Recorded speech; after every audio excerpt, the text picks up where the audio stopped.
What's up, fiends? Alucard here. Today, we dive into Phil Herman's HorrorTales.666, Part 3.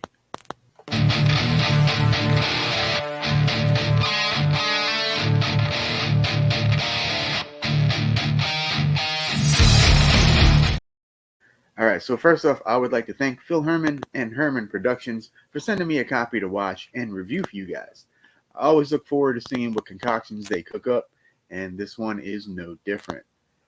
HorrorTales.666 Part 3 is a horror anthology film from Sleazebox Films, Herman Productions, Wincoop Productions, Chivi's Film Productions, Lone Wolf Studios Uruguay, and Mind Blossom Entertainment.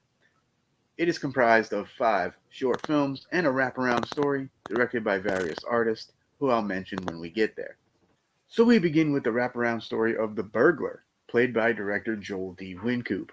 He is trapped by a ghost that forces him to read one last story, then he can leave. Truth be told, I've not seen the first 2 films, but I do know the burglar character is the link between the movies. And it kind of seems to be its own thing if you've seen the other films.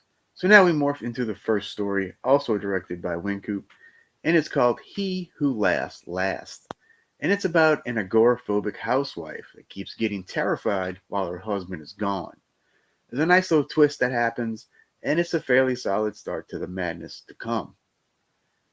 We go back to the burglar, where he's now trapped by a witch, played by Joel's real-life wife, Catherine, who wants more stories. So the second story is called Death is the Only Option, and is written and directed by Derek Brash. It stars Justin Bauer, Mike Rutland, and Jimmy Shea. It's a crime story about 2 guys named Jimmy and Cortez who mess up an important hit, leading to death and destruction. I don't want to say too much, as I'm trying not to give stuff away, but let's just say the victim has been seen walking around, and there will be hell to pay. Now we get to the third story, which is also the longest. It is called Devious Stratagems, directed by Phil Herman, James Panetta, and Leo Zemke. This one is a tale of Tom and Judy, played by Phil Herman and Debbie D, respectively. They're a couple that are having an intense affair.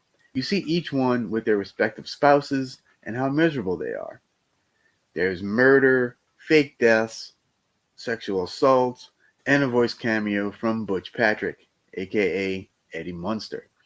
This one is really good and definitely surprised me in a few ways. Now we get to the fourth story, called The Vessel, from director Anthony Pisano. This one stars Wendy Hamilton and Alyssa Ingram, and it's about a deaf woman named Ellen who brings home a vintage vase from an estate sale. There's an entity inside of the vase in search of a new vessel. Her friend enlists help from a local psychic, and I'll leave the story there. One of the things that stands out here is that much of the segment is in sign language, with subtitles, of course. I think the fact that we can't hear her fear just intensifies this segment, and I will say that this was my favorite segment by far. Our final story is Victoria, directed by Marcello Fabani.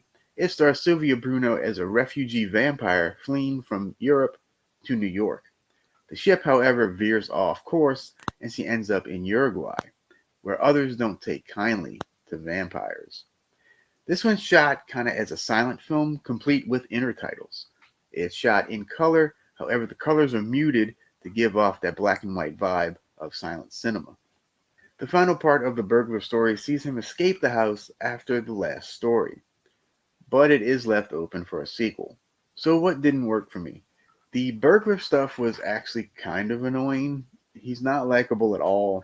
He just kind of whines the whole time, and the witch just keeps repeating the same thing over and over again, and in slow-mo. It kind of gets grating after a little while. And my other real gripe is I feel that a lot of the stories, the endings lack the punch. Some just kind of ended up meandering instead of going home, if that makes sense. That being said, all the stories are pretty solid, despite the lack of oomph at the ends. I thought the acting all around was pretty great, especially for like super low budget film like this. You don't often get this caliber of acting in these types of films. I also dug the music from the Donner Party. I thought it fit well, although I am a fan of that type of music, so I could be a little biased. So I'm going to give HorrorTales.666 Part 3 3.25 bats out of 5. Overall, I would definitely recommend this film for fans of horror anthologies, micro budget fans, and fans of variety storytelling. You can get yourself a copy by contacting Mr. Phil Herman on Facebook. Until next time, adiosi, Bella Lugosi.